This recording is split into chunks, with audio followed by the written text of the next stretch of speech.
How do you deal with someone within the limelight, as you've worked with a lot of people that are across social media? Maybe not back then, actually.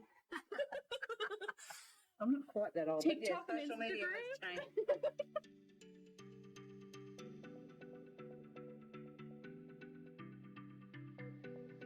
Hi, it's Nan, and I'm joined here by Elkie, and today we're going to talk about the relationships that we have within the village for the athlete. Specifically, we'll be talking about the tall poppy syndrome and how that can affect athletes both mentally and physically. We'll also talk about the impact of their mental health and how success sometimes is seen as being something that it's a negative outcome for the athlete. And hopefully it will spark some conversations with athletes or people involved with athletes and assist in the process of understanding how we need to stay connected and positive with these athletes.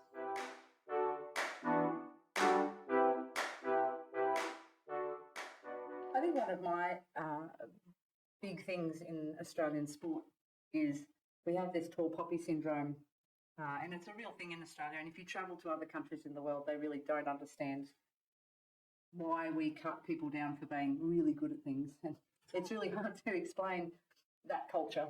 And I think whilst it's very much a part of our culture and accepted, I think we really need to reflect on that and work on building our athletes and our kids up so that they're proud to succeed. That doesn't mean they need to go around bragging about it or putting themselves out there and in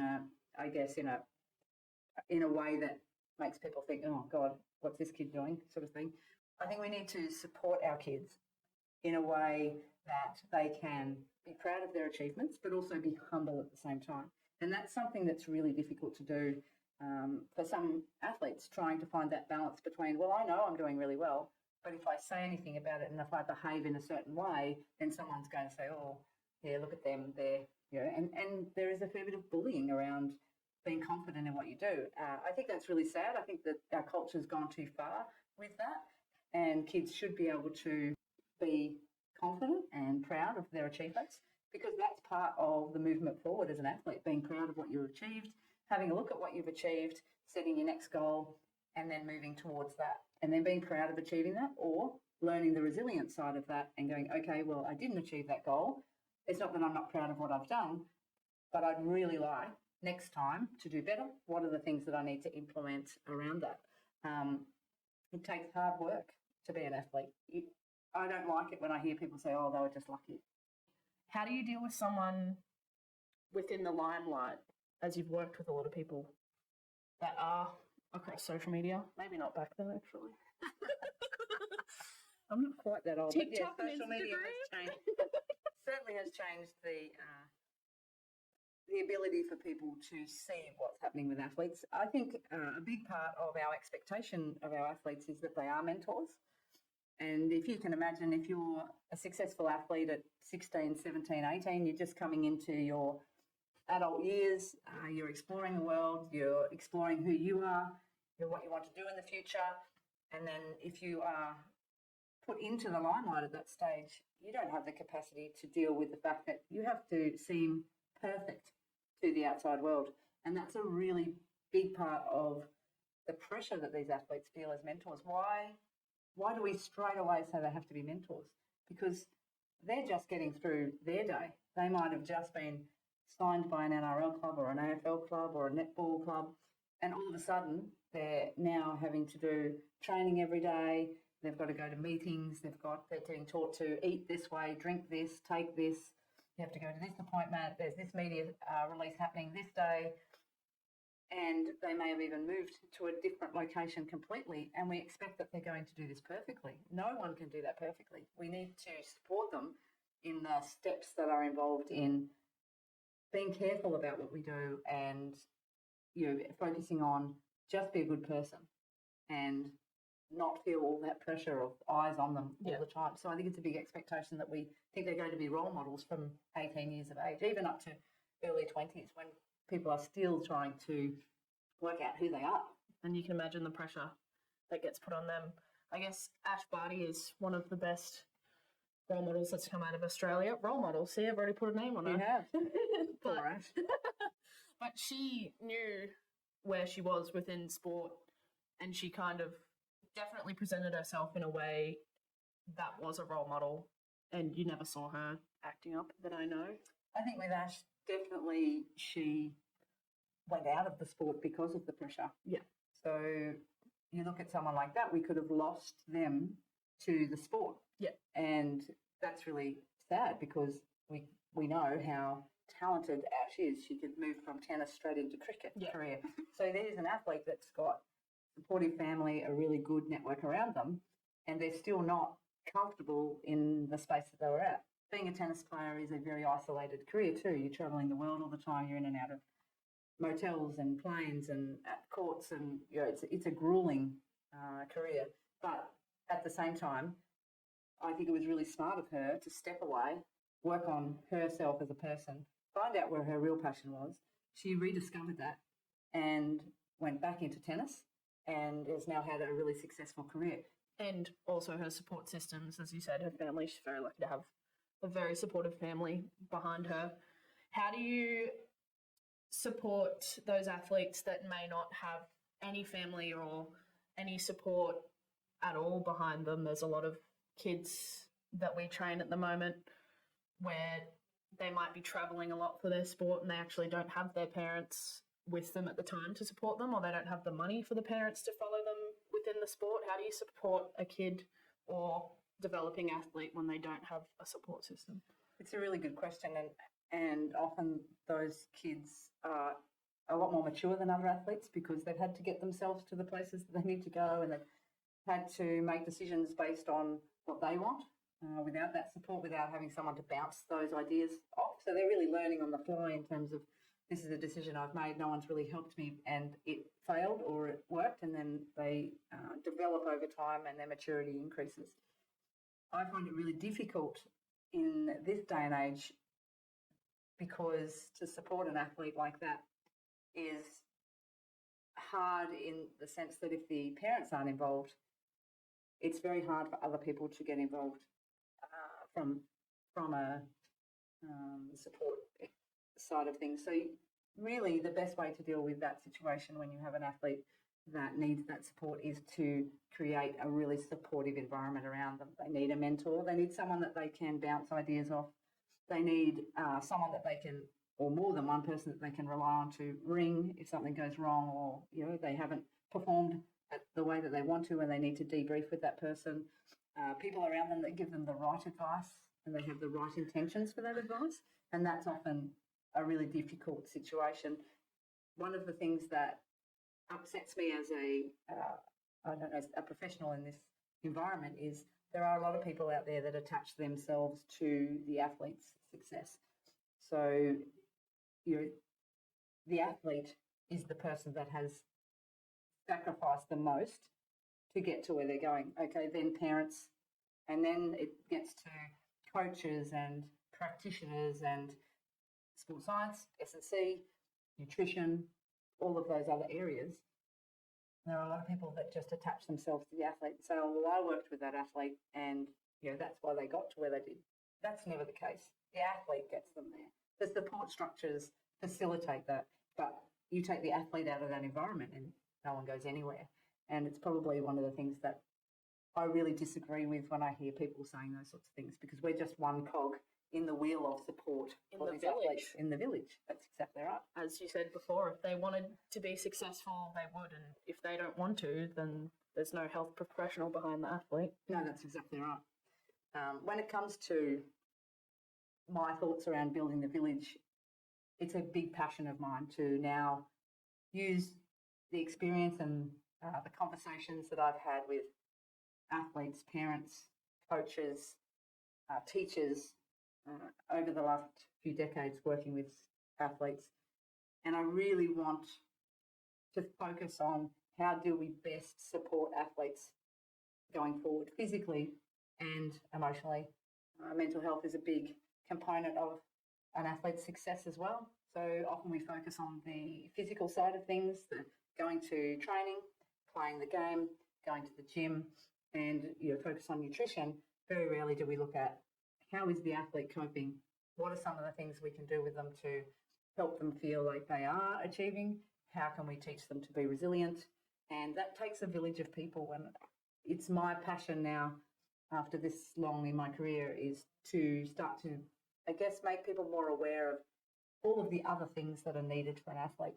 Not just the athlete and their drive to do the sport, Yeah. even if they have more or less of a drive, connecting the dots, so leading them towards maybe a sports psychologist is a hard thing to do, definitely as a coach. And those hard conversations with parents in regards to leading them down that path, whether they have issues, performance on the court. When I think of performance on the court and mental health, I definitely think of Nick Kyrgios. His game falls apart when he gets frustrated, and that's a big conversation as coaches. Getting that across is difficult when you're meant to have kind of the camaraderie with a coach and the support from a coach, and then trying to have the mental health conversation on top of that is really difficult. So having the village there so that you don't have to do it all is really important. I think that's a really good point. I feel like we need, as professionals and people that support athletes, we need to know where we fit in that scheme of things. You know, certainly there are roles within that, the coach obviously being a big part of the athlete's performance. Where does the coach's role start, finish, and where does the S&C coach's role start, and what overlaps in that time, and where does the physio come in on that?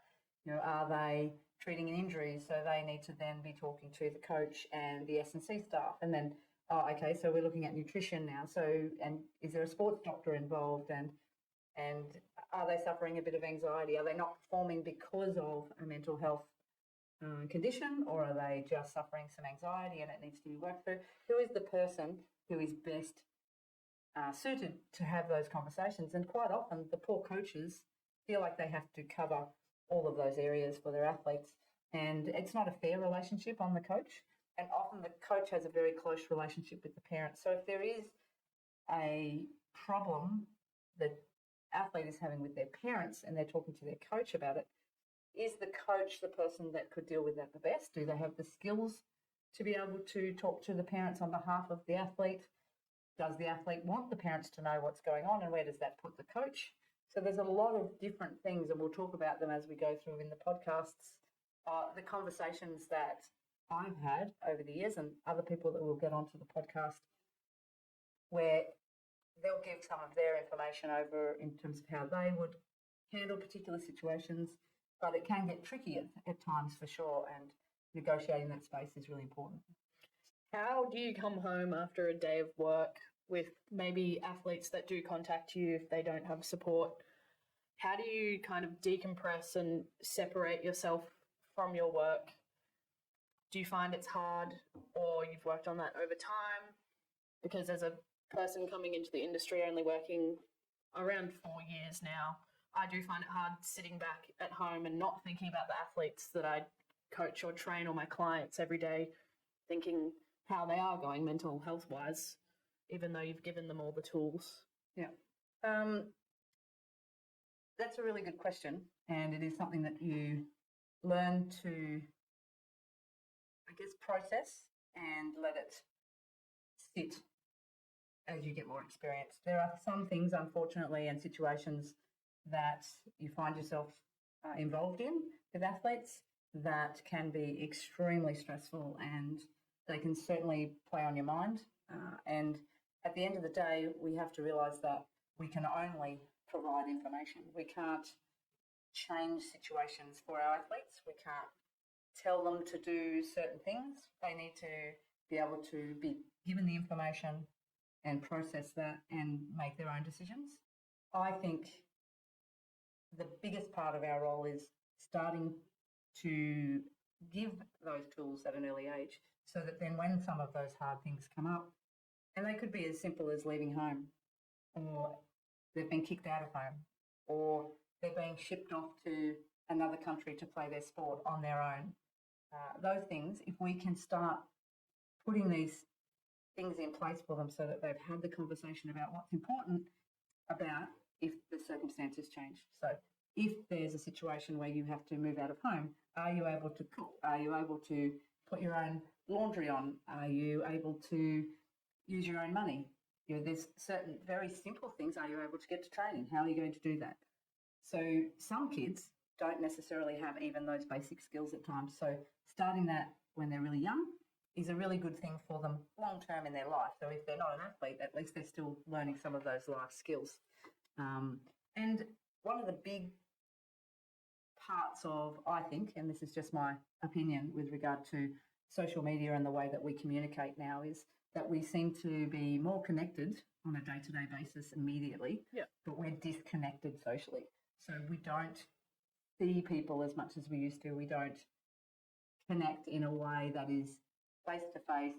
We're not reading body language as much as we used to. It's really hard to build a rapport with someone if they're on a screen or they're just on the phone, because you're only listening to certain parts. Your part might be the inflections in their voice, the way that they sound on the phone or via text. We know that text can be taken in very, very different ways depending on where we're at the time mentally, and taken out of context completely. So I feel like the world is connected in a way that is technological, but we're very disconnected in our ability to have a conversation. And I've certainly noticed that over the last 10 years. Athletes will come into the gym and they'll get straight on their phone, do their program, and hardly talk to another person in the gym. And I actually think that's a really sad part of where we've got to. Our athletes don't have a phone in the gym. They have their sheet that they fill out for us, and it may seem a little bit old school, but they tend to then be a bit more open with their communication. They haven't got their earpods in, and they're just disconnecting from the world.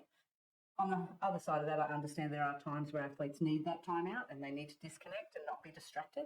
But I think the most important thing that we can do as mentors, coaches, teachers, other athletes within an organisation is develop that rapport with someone, understand who they are as a human and not just as an athlete. And that's something that I really work on with each of my athletes. Just even going up and saying hello to your athletes, they'd get terrified when you walk up to them and you ask them how their day was, and you sometimes get the mums, yeah, good, and then you keep asking questions and they're kind of bothered. And it changes, we've noticed, from school to school, which is very interesting as well. I've found that, depending on maybe the teaching, maybe the parents that place their kids in schools, how kids present themselves to an outsider coming within the school is very interesting to see the difference. And I'd like to hear about your take on what you think the difference is, if you have any thoughts on the matter of how they change. Yeah, look, certainly over the years that I've been doing this, kids used to be a lot more open with their communication, and I'm not quite sure whether that is social media and the difference in how they communicate, but it's almost like if they walk into the gym and you say hello, it's a surprise. Yeah. What are you saying hello for? Why are you saying hello to me? What have I done? Do you want something? Yeah. So I'm very deliberate when my athletes come into the gym. I always say hello. I always ask them how their day's been. I always try and remember the last conversation I had with them so that I can bring something back. So it might be, oh, how was your game on the weekend? I remember that you were playing XYZ. How did it go? And then kids just grab onto that. They really do. You're showing interest in what they're doing. You're building that rapport with them. And then they start to engage back to you. And that's a really important thing to do with your athletes, because if you can develop that communication style with them, which is casual and making them feel that you're genuinely interested in what they're doing, they will then feed back to you information about how they're going in their program, in their sport, even in their studies, how they're feeling about all of the things that are going on in their life. And I'm not talking about big, long conversations, but it's about developing that relationship with them so that when you see them come into the gym and they don't seem okay, you know that you can go to them and see how they are, and they're more likely to respond if you've had all of these conversations before. If you haven't had these conversations before, then you won't even have recognised that their body language has changed. They've got their head down. They're straight away putting their headphones in and straight onto their phone when they normally wouldn't. They're not engaging with other athletes in the gym.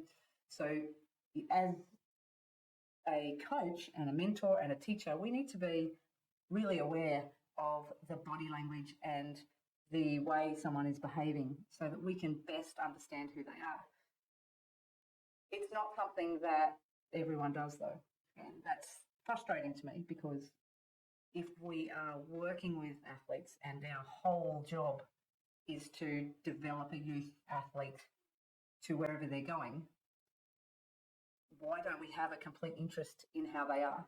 And it seems to be that we don't get involved enough, I don't think, on just a general chit-chat conversation about how they are.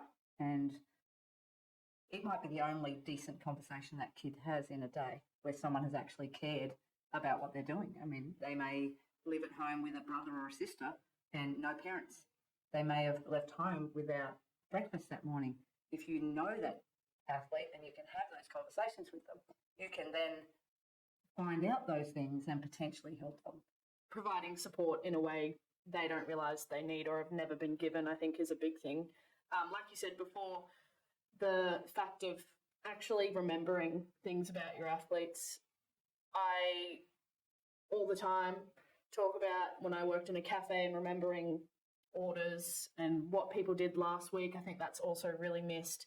And it really shows that you have an interest in their life. And I think it's kind of sad when they come in, you remember something from their last week and they're surprised that you've remembered such a small thing out of their week. But it really does make someone's day when you remember a coffee order, or, you know, that they had a club game on the weekend and you ask them how they went at the club game. And I think in our industry, if we don't have a genuine interest in people, it's probably not the area that we go into. I remember whenever I put on a new staff member, and you've probably been through this process, is one of the first things I talk about is it's not all about assessing that person. It's not all about ticking boxes and taking measurements and putting them through tests. Your job at the first instance is to develop a rapport with them, because I can go through and I can test anyone to an inch of their life. But when they walk out the door, do I know them? Do they know me? Are they confident in me, or do they feel like they've just been clinically assessed and then there's this space between the two of you because you haven't actually developed any sort of rapport? So my advice to anyone that is working with an athlete for the first time is connect with them. Try and find something that is interesting to them, what they're connected to with regard to their sport or their life, and use that to create that rapport. And there are going to be athletes and even clients within other areas that you won't connect with. And sometimes that's because your values and beliefs don't align, and that's okay as well. But you need to then recognise that you have to either work on that connection and put aside some of your own values and beliefs to give this person the best advice that you can, or you move them on to someone else that would be maybe more appropriate for that person. And that's a really tricky one, because it is our job to get people there. But at the same time, if your relationship with your athlete or your team or your coach or whoever it might be is detrimental to the growth of those athletes, then you need to step back and put someone else in there. How do you deal with, I guess, finding out whether another person in the part of the village isn't appropriate for an athlete? How do you go about that as a health professional or a coach or a parent? I mean, the parent would have most of the say to move them on to the next person, but what do you do in a situation where you know that maybe a physio or a psychologist isn't appropriate for the athlete? Do you feel the need to kind of communicate that, or what would you do in that situation?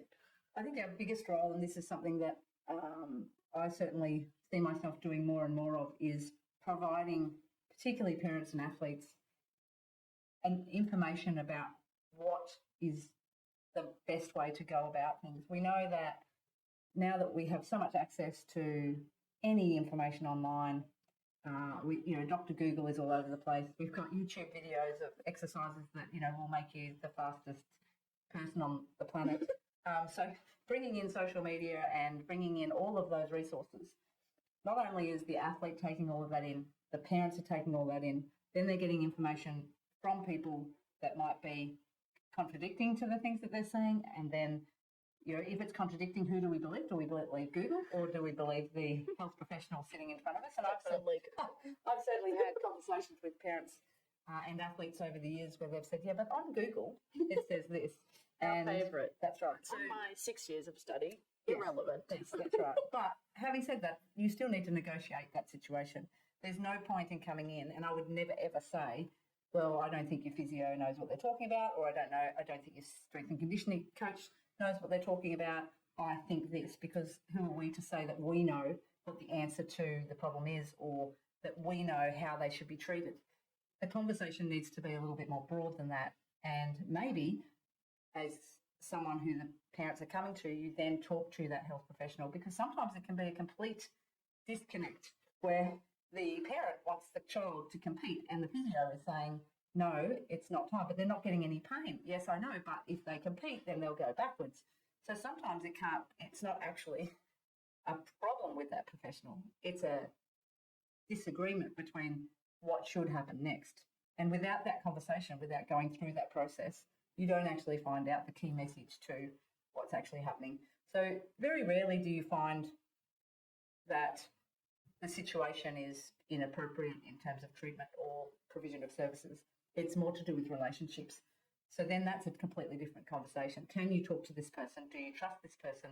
If you don't, if you can't have a conversation with your strength and conditioning coach, your teacher, other athletes, whoever it might be, then they're probably not the people that you need to surround yourself with. And that is part of building that village around yourself as an athlete, a coach having resources available to their athletes in terms of those types of people. It's taken us years and years here on the Sunshine Coast to build up a base of practitioners and consultants that we know we can send one of our athletes to and they will communicate back. So it's not necessarily about are they the best physio in the whole world? Are they the best sports psychologist in the whole world? No, they may not be. Who can decide that? But at the end of the day, if the communication is there, then the athlete is getting a consistent message. The parents are getting a consistent message. And that's a really important role that I tend to find myself playing a lot more these days, is facilitating those conversations. I think the gap between actually being educated on how to talk to other professionals is really large within even school and university. We don't get enough practice talking between coaches or being taught how to have respect for other people. I think that's the thing that you find the coach may be wrong and you have no idea whether they're wrong. And you're not going to say they're wrong, but you're going to have the conversation with them trying to figure out whether they're wrong by also having some respect for the other person, because at the end of the day, it's all about relationships. We're not just tools within a box that you can pick and be like, you're the best physio, so you must be the best for me. It's what's best for the athlete. Yeah. It's like a psychologist. I think people really just think they can go to one psychologist and be like, they're going to fix me straight away. But if you don't have a connection with that certain psychologist, why would you continue treatment? And I think that should be taken into consideration for coaches and physios and everyone within the village. And certainly that word connection is obviously a big part of our language now.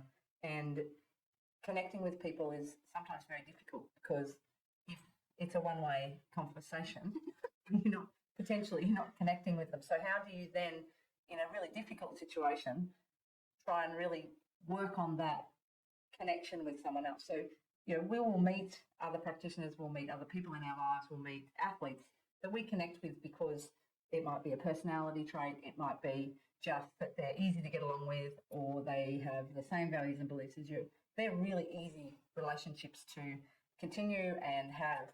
Whereas if, for instance, in an area where someone is trying to hold on to their athletes and doesn't want someone else coming in because they feel like that is a threat within their area, that's a really hard thing to break through, because if you then potentially want to challenge them or try and work with them with an athlete in a way that they may not agree with, it can become a really tricky place. As professionals, though, why should we think that an athlete is ours forever? Because that is not what happens. An athlete might start with us, they might move to a different practitioner, they might move to a different coach, they might move to a different location. We have no ownership over an athlete. We can only help them for the time that we have them.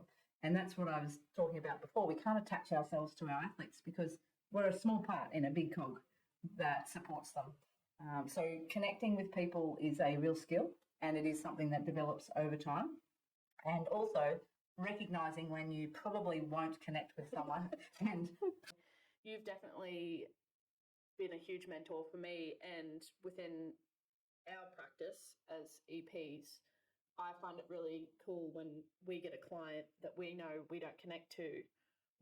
We usually can hand it over to each other, especially with our age. Some people won't work as well with me as they would with Nan, and vice versa. So when do you decide that a person isn't for you? Very difficult question. that's a whole life question. I'm like, oh, that's too close. I think it's a really good skill to be able to identify people that are better at things than you. And there's always going to be people that are better at things than you, and you just need to accept that. I might have 20 years experience, 20-something years experience in the industry.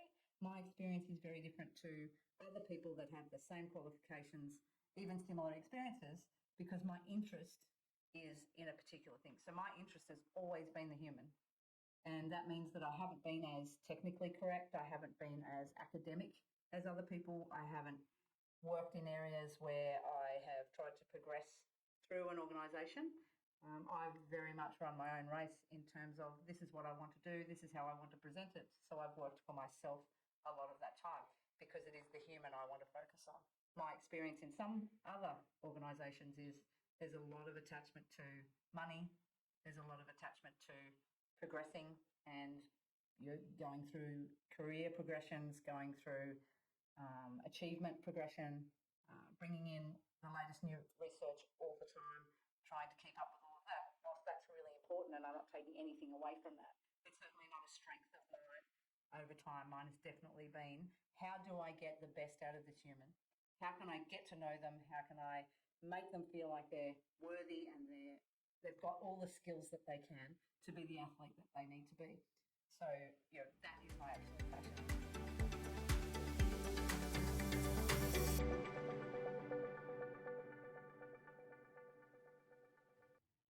I just want to let people know that this podcast is based on a lot of experience in the industry and some of the conversations and questions that I've had throughout that career. And by no means is it specific advice, and you can take what you need from the information. And we hope that it starts to allow people to ask more questions or consider certain situations in a different way.